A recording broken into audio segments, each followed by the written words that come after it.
Hello students, आज हम पढ़ रहे हैं other modes of nutrition in plants. हमने ऑटोट्रोप्स पढ़ा था, हेटरोट्रोप्स पढ़ा था। हम फिर से हेटरोट्रोप्स पढ़ रहे हैं, किस प्रकार के हेटरोट्रोप्स होते हैं प्लांट के अंदर। ठीक है। एनिमल्स जैसे कॉर्निवोरस एनिमल्स होते हैं, एक दूसरे जानवर पर डिपेंड होते हैं, उस तरीके से हेटरोट्रोपिक प्लांट्स होते हैं जो भी दूसरे प्लांट पर डिपेंड होते हैं। किस तरीके से होते हैं हम ये देखेंगे। There are some plants which do not have chlorophyll. कुछ प्लांट ऐसे होते हैं जिनमें क्लोरोफिल नहीं पाया जाता है। They can not synthesize food. वे फूड का संश्लेषण नहीं कर सकते, फूड नहीं बना सकते। How do they survive. वो जीते कैसे हैं, जिंदा कैसे रहते हैं। And from where do they derive nutrition. और उनको न्यूट्रिशन कहाँ से मिलता है। Like humans and animals, such plants depend on the food produced by other plants.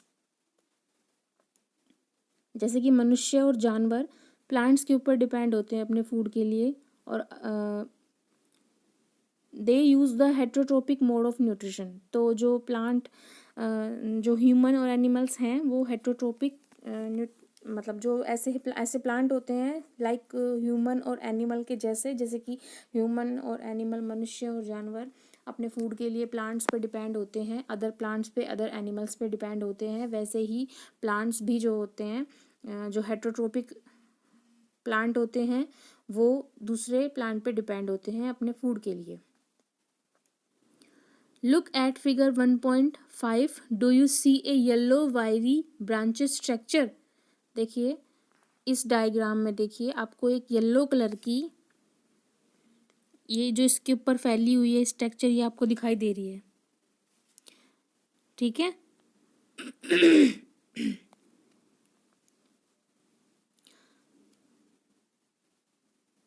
Twinning around the stem and branches of a tree. ये tree के ऊपर चारों तरफ फैली हुई होती है, स्टेम ब्रांचेस को कवर करके रखती है। इस प्लांट का नाम होता है कस्कूटा, जिसको अमरबेल बोलते हैं। मैंने आपको कल भी बताया था। It does not have chlorophyll. इसमें क्लोरोफिल नहीं होता है। ये रेडीमेड फूड का यूज़ करती है जो जिस प्लांट के ऊपर ये चढ़ती है। तो the plant on which is climb is called the host. The जिस प्लांट पे चढ़ती हैं उस प्लांट को होस्ट बोलते हैं।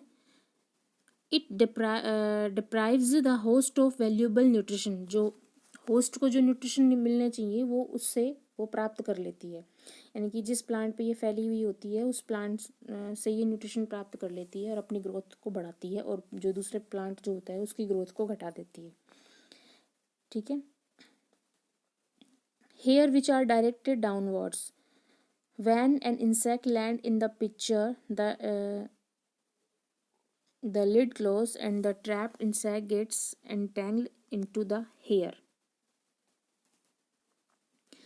कस्कूटा को हम पैरासाइट्स बोलते हैं। Are we and other animals also a kind of parasite. कि जो अन्य एनिमल होते हैं क्या वो भी एक प्रकार के पैरासाइट हैं। You should think about it. आपको इसके बारे में सोचना चाहिए।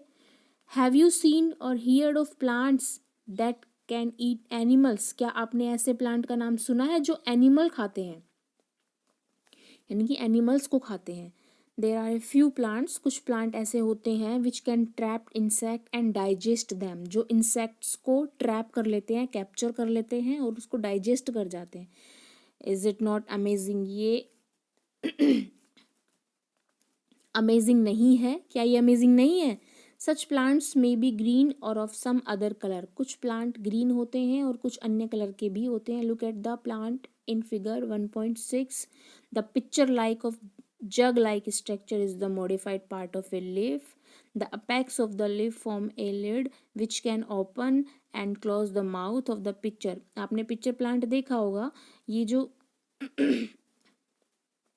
यहाँ पे जो ये प्लांट शो हो रहा है ना आपको, ये पिक्चर प्लांट है।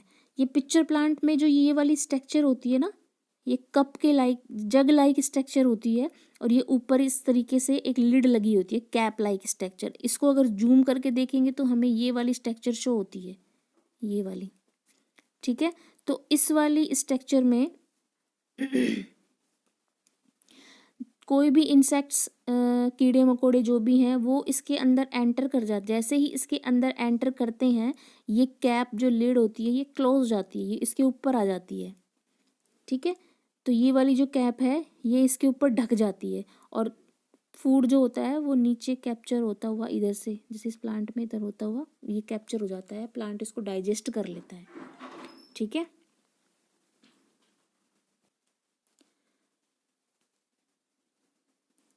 When an insect land in the pitcher, the lid closes। ये मैं आपको बता चुकी हूँ। जैसे ही कोई इंसेक्ट्स इसके अंदर प्रवेश करता है तो वो जो ऊपर का इसका जो लिड होता है वो ऊपर से कवर हो जाता है। तो जो इस प्रकार के जो प्लांट्स होते हैं उनको इंसेक्टिवोरस प्लांट बोलते हैं। ठीक है। The insect is digested by digestive juices secreted in the picture. कि पिक्चर के अंदर, पिक्चर प्लांट के अंदर डाइजेस्टिव जूसेस सिक्रीट होते हैं, ऐसे जूस निकलते हैं जो कि इस इंसेक्ट्स का डाइजेस्ट कर देते हैं, इसका डाइजेशन कर देते हैं। तो इस प्रकार के इंसेक्ट ईटिंग प्लांट्स को हम इंसेक्टिवोरस प्लांट कहते हैं। It is impossible that such plants do not get all the required nutrition. Is it possible that, क्या ये संभव है कि सारे के सारे प्लांट्स को सारे न्यूट्रिशन जिन जिन की उनको आवश्यकता होती है वो सारे मिलें फ्रॉम द सॉइल, मिट्टी से मिलें, विच दे ग्रो, जहाँ पे वो उगते हैं। तो मिट्टी से सारे न्यूट्रिशन नहीं, उसको नहीं मिल पाते हैं, कुछ न्यूट्रिशन उसको फूड से भी मिलते हैं। अब देखिए सैप्रोट्रोप्स पढ़ेंगे हम। You might have seen packets of mushrooms sold in the vegetable. आपने देखे होंगे मशरूम्स के पैकेट सब्जी के रूप में। जब हम वेजिटेबल मार्केट में जाते हैं तो हमें कुछ पैकेट्स दिखाई देते हैं मशरूम के।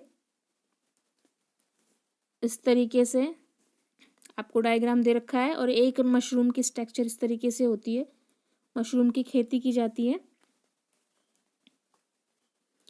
You may have also seen fluffy umbrella like patches. आपने देखा होगा, आपने जहाँ पे डस्टबिन वगैरह, कूड़ा वगैरह डालते हैं हम, वहाँ पे जब बारिश के दिनों में देखा होगा इस तरीके से एक अम्ब्रेला लाइक स्ट्रक्चर बन जाती है मॉइस्ट सॉइल के अंदर। और on rotting wood during the rainy season. और जो लकड़ी होती है ना, जब वर्षा होती है तो वो लकड़ी जब फूल जाती है तो उसके ऊपर भी छोटी छोटी छतरी नुमा स्ट्रक्चर लग जाती है रेनी सीजन के अंदर, देखा होगा आपने। Let's find out what type of nutrition they need to survive. हम ये खोजते हैं कि इनको किस प्रकार का न्यूट्रिशन चाहिए इनको सर्वाइव करने के लिए, और वो उनको कहाँ से मिले। ठीक है। तो हम एक्टिविटी देखते हैं। Take a piece of bread. हम एक ब्रेड का पीस लेते हैं and moisten it with water. इसको पानी से गीला कर लेते हैं, थोड़ा थोड़ा पानी छिड़क देते हैं उसके ऊपर। लिव इट, इसको ऐसे ही रहने देते हैं। मोइस्ट वार्म प्लेस पे रखते हैं इसको 2-3 दिन तक, जब तक कि इसके ऊपर फ्लफी पैचेस ना बन जाएं। मतलब जैसे उस वुड के ऊपर अम्ब्रेला लाइक स्ट्रक्चर बन रही थी उस तरीके से फ्लफी पैचेस ना बन जाएं। What is the colour of these patches. In patches का कलर क्या है। ये देखिए यहाँ पे ये ब्रेड है। जब ये जो पैचेस बने हुए हैं इसके स्ट्रक्चर को जब जूम करते हैं तो हमें इस तरीके की स्ट्रक्चर दिखाई देती है, इस तरीके की। तो ये बहुत छोटे छोटे पैचेस हैं इसके ऊपर ये। ठीक है।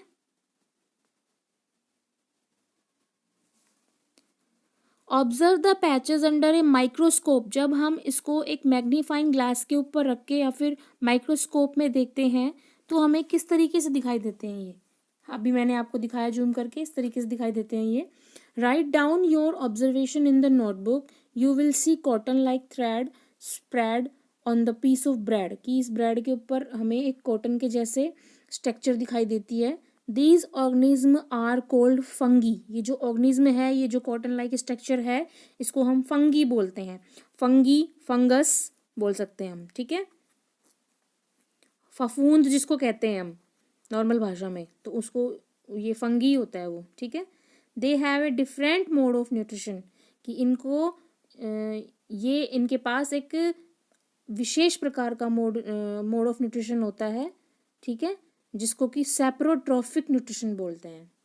दे एब्जॉर्ब द न्यूट्रिशन, ये न्यूट्रिशन को एब्जॉर्ब करते हैं फ्रॉम द ब्रेड, ब्रेड से, this mode of nutrition in which organism take in nutrition, और जो वो ऑर्गेनिज्म जो होता है ना वो उस न्यूट्रिशन को ग्रहण कर लेता है from dead and decaying matter, ठीक है। फॉर एग्जाम्पल मैं आपको वैसे समझाती हूँ, जैसे जो वेस्ट मटेरियल जो होते हैं ना, वेस्ट मटेरियल वो दो प्रकार के होते हैं, बायोडिग्रेडेबल एंड नॉन बायोडिग्रेडेबल। तो जो बायोडिग्रेडेबल वेस्ट जो होते हैं ना वो क्या करते हैं, डिकम्पोज जाते हैं बैक्टीरियाज के द्वारा, और उनको डिकम्पोज कौन करता है, ये फंगी, ये बैक्टीरिया, ये करते हैं। अब ये जो ब्रेड था इसको ये फंगस धीरे धीरे अपना न्यूट्रिशन ले करके इसको खा करके इसको डिकम्पोज कर रही थी, ठीक है। तो जो बायोडिग्रेडेबल वेस्ट होते हैं वो डिकम्पोज हो जाते हैं, ठीक है, और जो नॉन बायोडिग्रेडेबल होते हैं वो डिकम्पोज नहीं होते बैक्टीरिया के द्वारा। फॉर एग्जांपल जितनी भी मेटल्स हैं, प्लास्टिक्स हैं, ये डिकम्पोज नहीं होती हैं, ठीक है। तो जो इस प्रकार का जो न्यूट्रिशन होता है ना, जो फंगस के द्वारा या बैक्टीरिया के द्वारा डेड और डिकेइंग मैटर में चेंज कर दिया जाता है, उसको हम सैप्रोट्रोफिक न्यूट्रिशन बोलते हैं। और ऐसे ऑर्गेनिज्म को हम, ऐसे जीवों को, ऐसे छोटे छोटे फंगस, फंगी लाइक स्ट्रक्चर्स को सैप्रोट्रोप्स बोलते हैं, ठीक है, सैप्रोट्रोप्स। अब जो ये fungi also grow on pickle, ये जो अचार है, अचार पे भी फफूंद लग जाती है, लेदर क्लॉथ्स के ऊपर भी लगती है और अन्य आर्टिकल्स के ऊपर भी लग जाती है, ठीक है। इसके बारे में हम अच्छे से डिस्कस कल करेंगे, ठीक है। तो आज जो है आपको ये पूरा चैप्टर पढ़ना है, रीड करना है, और जो होमवर्क मैंने आपको पहले से दिया हुआ है उसकी एक भी स्टूडेंट की फ़ोटो मेरे पास नहीं आई है, ठीक है। तो मैं आपको एक क्वेश्चन दे रही हूँ, उसका आंसर आपको इन चैप्टर में से ही ढूंढना है, ठीक है। तो वो क्वेश्चन ये है, what is the difference between autotrophic nutrition, heterotrophic nutrition, first question, ठीक है। सेकंड क्वेश्चन जो है आपका, डिस्क्राइब द सैप्रोट्रोफिक न्यूट्रिशन, ठीक है। थर्ड क्वेश्चन है आपका, what is parasite, question mark. इसी के अंदर है, give the definition of insectivorous plants with example, ठीक है। ये जो आपके 3-4 क्वेश्चन हैं इनको आपको नोटबुक में करना है, ठीक है, और मुझे फोटो क्लिक करके सेंड करनी है।